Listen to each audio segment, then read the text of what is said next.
ねえ、なんでお前の攻撃怪人協会をやっつけてくるよ。俺がお前らにも与えて俺は怪人だ。ওয়ান punch ম্যানের season 3 finally release হলো। দীর্ঘ 6 বছর পর মুক্তি পেল এটার সিজন 3। সিজন 1 এবং 2 আশা করি সবাই দেখে নিয়েছেন, যারা দেখেননি তারা ইউটিউব থেকে দেখে নেবেন। আর যদি আপনারা চান তাহলে আমি এক্সপ্লেন করতে পারি। আর সবাইকে স্বাগত আমাদের নতুন চ্যানেলে। এই চ্যানেলে আপনারা ওয়ান পাঞ্চ ম্যানের পুরো সিজনের ভিডিও পাবেন। তাহলে আর কথা না বাড়িয়ে শুরু করছি ভিডিও। সিজন 3 এপিসোড 1 শুরু হয় হিরো অ্যাসোসিয়েশনে। সেখানকার কর্মীরা কথা বলছিল যে সেই বিশাল সেন্টিপিডের মতো মনস্টারকে কেউ এক আঘাতেই মেরে ফেলেছে এবং তার কোনো চিহ্নও বাকি নেই। এই ধরনের কাজ শুধুমাত্র কিংই করতে পারে। আমরা ভাগ্যবান যে কিং আমাদের পক্ষে আছে। এবার সেই হিরো হান্টার গারোর কথা যদি বলি, তাহলে সিলভার ফ্যাংও তাকে হারাতে ব্যর্থ হয়েছে। এখন তার কি করব? যদি সে এভাবেই আমাদের হিরোদের হত্যা করতে থাকে, তাহলে একদিন হিরো অ্যাসোসিয়েশনই বন্ধ হয়ে যাবে। স্টেজ বলে যে গারোকে এখন আমাদের একজন মানুষ হিসাবে নয়, বরং মনস্টার হিসেবে দেখা উচিত। পরের বার যখন সে সামনে আসবে, আমরা তাকে থ্রেট লেভেল ড্রাগন হিসেবে বিবেচনা করব এবং সবাইকে একটি জরুরি সতর্কতা পাঠানো হবে।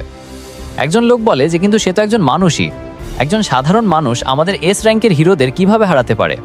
স্টিচ তাকে জানায় যে সিলভার ফ্যাং তাকে হারাতে সক্ষম হয়নি, কিন্তু তবুও সে গারোকে অনেক বেশি আহত করেছে। অর্থাৎ কিছু সময়ের জন্য সে আমাদের সমস্যার সৃষ্টি করবে না। তো আমরা এটিকে আমাদের জয় বলে মনে করতে পারি। একজন লোক বলে যে ব্লাস্টকে কেন ডাকা হচ্ছে না? সে এস ক্লাসের র্যাঙ্ক 1 হিরো। স্টিচ তাকে জানায় যে ব্লাস্ট নিজের ইচ্ছামতো কাজ করে, তাকে আদেশ দেওয়া অসম্ভব, তাকে কারো কথা শুনতে পছন্দ করে না। রেজিস্ট্রি খাতাতেও তার পরিচয় সম্পর্কে কিছু লেখা নেই, কিন্তু আমাদের তার উপর সম্পূর্ণ ভরসা আছে যে যখন মানবজাতির সত্যিই তার সাহায্যের প্রয়োজন হবে, তখন সে অবশ্যই আসবে। তখনই নারিনকি এখানে চলে আসে, যে হিরো অ্যাসোসিয়েশন চালানোর জন্য প্রচুর অর্থ ব্যয় করে এবং শীর্ষ 3টি স্পন্সরের মধ্যে একজন। নারিনকি ছেলেকে মনস্টাররা অপহরণ করেছে এবং 24 ঘন্টা পেরিয়ে গেছে, কিন্তু এখনও পর্যন্ত হিরো অ্যাসোসিয়েশন কিছুই করতে পারেনি। তখনই সেকিঙ্গার নামের একজন লোক বলে যে আমি আপনাকে প্রতিশ্রুতি দিচ্ছি, আমরা আপনার ছেলেকে বাঁচিয়ে আনব। সে শীঘ্রই একটি উদ্ধার অভিযান শুরু করতে চলেছে। এরপর সে ডার্কশাইন, পিকগড এবং তাৎসুমাকির সাথে দেখা করে, কিন্তু এরা জানে না যে মনস্টারদের আস্তানা কোথায়। চাইল্ড এম্পারার তাদের আস্তানা খুঁজে বার করার চেষ্টা করছে। তাৎসুমাকি বলে যে তাদের আস্তানা নিশ্চয়ই ঘোস্ট টাউনেই কোথায় হবে, তো আমি পুরো শহরটাই উড়িয়ে দেব। সেকিঙ্গার তাকে নিষেধ করে, কারণ তাদের বাচ্চাকেও বাঁচাতে হবে। তাৎসুমাকি বলে যে মনস্টাররা নিশ্চয়ই আমাকে দেখে ভয়ে লুকিয়ে গেছে। সেকিঙ্গার জানায় যে গতকাল ড্রাইভ নাইট নিজেই তদন্ত করার জন্য একা গিয়েছিল। সে আমাদের কথা শোনেনি এবং ঘোস্ট টাউনে চলে গিয়েছিল। সে আজ পর্যন্ত কোনো যুদ্ধে হারেনি, তাই নিজের উপর অনেক আত্মবিশ্বাস ছিল। কিন্তু গতকাল রাত থেকে আমরা তার কোনো সংকেত পাচ্ছি না, অর্থাৎ নিশ্চয়ই ড্রাইভ নাইটকে কেউ হারিয়েছে। তাৎসুমাকি বলে যে আমাদের দ্রুত আক্রমণ করা উচিত। বাকি হিরোরা কোথায় আছে? সেকিঙ্গার বলে যে মনস্টার অ্যাসোসিয়েশন আমাদের 3 দিনের সময় দিয়েছিল, যার মধ্যে 2 দিন বাকি আছে। বাকি হিরোরাও মিশনের জন্য চলে আসবে। এরপর আমরা অ্যাটমিক সামুরাই এবং তার স্টুডেন্টদেরকে দেখি।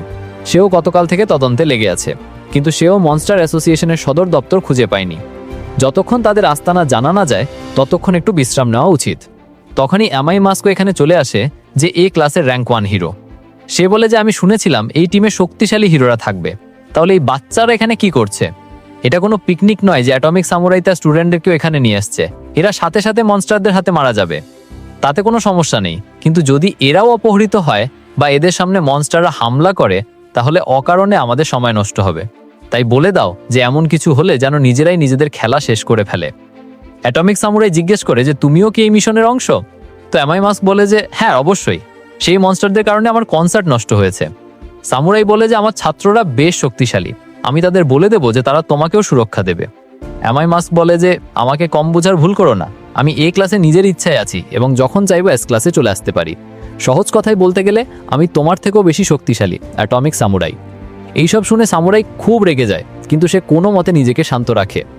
অন্যদিকে আমরা পুরিপুরি প্রিজনারকে দেখি, যাকে এই হিরো মিশনে অন্তর্ভুক্ত করার জন্য মুক্তি দেওয়া হচ্ছিল।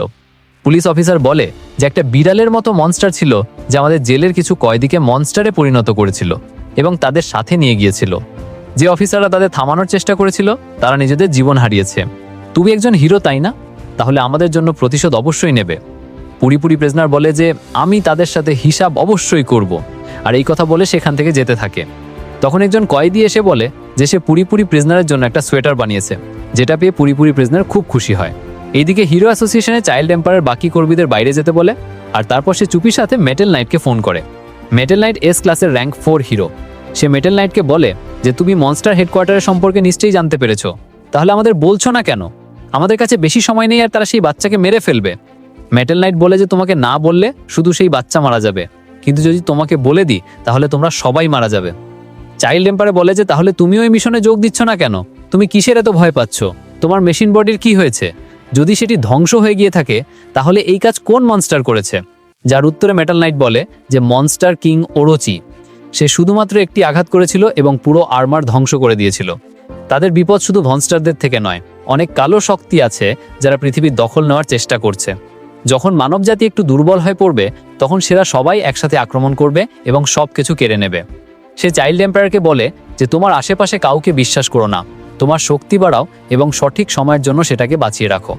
এত বলে সে ফোন কেটে দেয়। এদিকে নারিনকির হিরো অ্যাসোসিয়েশনের উপর ভরসা ছিল না এবং সে নিজেই তার ছেলেকে বাঁচাতে চেয়েছিল।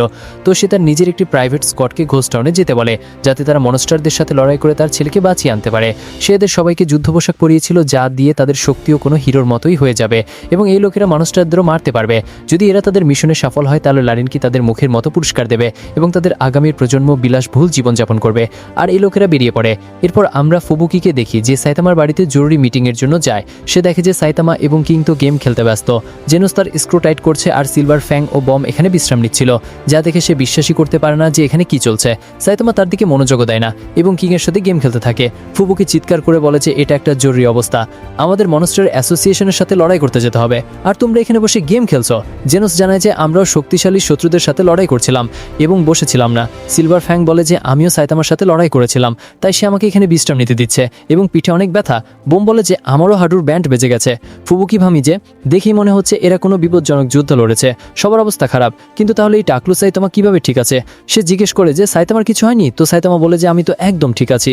সে এখন তাদের মনস্টার অ্যাসোসিয়েশন সম্পর্কে জানায় যে আমাদের মিটিং করা উচিত।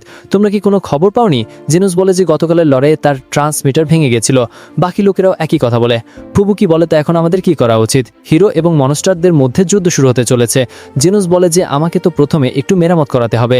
সিলভার ফ্যাঙ্গো বমও লড়াই করার অবস্থায় নেই এবং কিংও অজুহাত দেখায় যে তার অন্য কাজ আছে, অর্থাৎ শুধুমাত্র ফুবুকি এবং সাইতামাই লড়াই করার অবস্থায় আছে। ফুবুকি তাকে বলে যে হিরো অ্যাসোসিয়েশন টপ হিরোদের কোনো টিম তৈরি করবে, কিন্তু যদি আমরাও কিছু করি তাহলে আমাদের র্যাঙ্ক বেড়ে যাবে। এবার শত্রু কোনো একটি মনস্টার নয়, বরং তারা সবাই মিলে গেছে এবং নিজেদের একটি সংগঠন তৈরি করেছে আর তাদের কোনো বসও নিশ্চিত থাকবে। সিলভার ফ্যাং বলে যে যদি গারো এই মনস্টার গ্রুপের সাথে গিয়ে মিশে যায় তাহলে সমস্যার ব্যাপার হবে। বোম বলে যে গারোর সাথে একা লড়াই করার সুযোগ এখন হয়তো আমরা পাবো না এবং যদি তাদের কাছে সেন্টিপিটার মতো আরও শক্তিশালী মনস্টার থাকে তাহলে আমি তো হিরো হওয়ার কাজই ছেড়ে দেবো। কিং সাইতামাকে বলে যে সেই হিরো হান্টারও গতকালের লড়াই উপস্থিত ছিল, কিন্তু তুমি তার সাথে দেখাই করতে পারলে না। সাইতামা বলে যে গতকালও সে কিছু হিরোকে মেরেছে, কত লজ্জার কথা যে সে আমার কাছে আসেনি, হয়তো আমি টাকলু পালোয়ান। তাই সাইতামা এখন দ্রুত তার হিরো কস্টিউম পরে নেয় এবং বলে যে আমি গারোকে খুঁজতে বাইরে যাচ্ছে, যখন সে আমার সাথে দেখা করবে তখন আমি তাকে এক ঘষি মারবো এবং ফিরে আসার সময় বাঁধাকপিও নিয়ে আসবো। এত বললে সাইতামা এখান থেকে চলে যায় আর এদিকে ফুবুকি একা বসে ভাবছিল যে আরও একবার কেউ তার কথা শোনেনি। সে তো এখানে কোনো পরিকল্পনা তৈরি করতে এসেছিল, কিন্তু সাইতামা একাই চলে গেল। অন্যদিকে গারোর মনস্টার অ্যাসোসিয়েশনে জ্ঞান ফিরে আসে। মনস্টাররা তাকে বাঁচিয়ে এখানে নিয়ে এসেছিল। গারো এখন এই ঘর থেকে বাইরে বের হয়। তার বেশি কিছু মনে ছিল না এবং তার পুরো শরীর ব্যথা করছিল।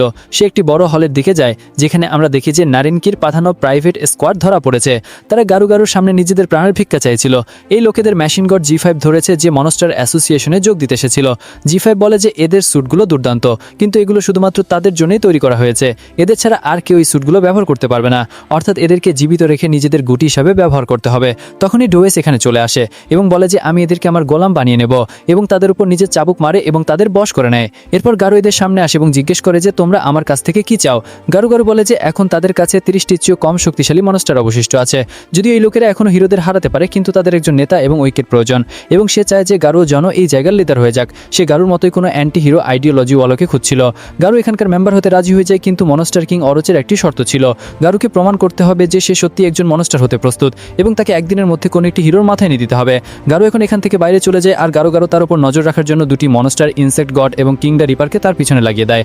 পর্বের শেষে আমরা দেখি যে সাউন্ডোসোনিকও মনস্টার অ্যাসোসিয়েশনে যোগ দিয়েছে। তার মনে হচ্ছিল যে এখন সে বেশ শক্তিশালী হয়ে গেছে এবং সাইতামাকে সে অবশ্যই হারাতে পারবে, কিন্তু আসলে সে রাতভর বাত শুনিয়েছিল এবং বেশি কিছু নয়, শুধুমাত্র তার 2 কেজি ওজন কমে গেছে। আর পর্ব নাম্বার 1 এখানেই শেষ হয়ে যায়। তো বন্ধুরা, আপনাদের এই পর্বটি কেমন লাগলো কমেন্ট করে অবশ্যই জানাবেন।